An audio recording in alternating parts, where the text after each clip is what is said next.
Discover the groundbreaking AI Diagnostics TB Monitor, a small, affordable device revolutionizing tuberculosis screening in 2025.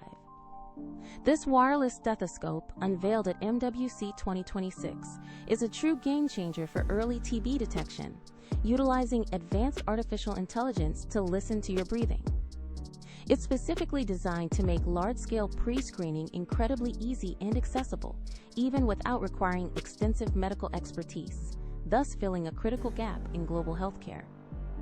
Imagine a medical device that costs less than $1 per test, making it significantly cheaper and easier to deploy at scale than traditional chest X-rays or complex sputum tests.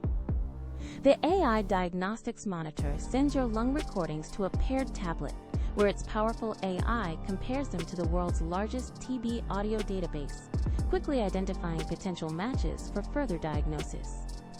This isn't just any stethoscope, it's a smart triage tool accurately filtering patients and empowering lower-level health professionals worldwide.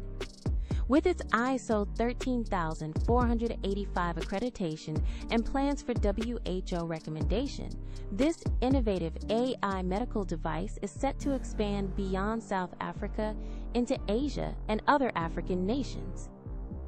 Furthermore, AI Diagnostics aims to extend its capabilities to screen for other severe lung and heart conditions, showcasing the immense potential of AI in preventative medicine. Don't miss out on this incredible health innovation. Find links to learn more about the AI Diagnostics TB Monitor and how AI is transforming healthcare in the video description below.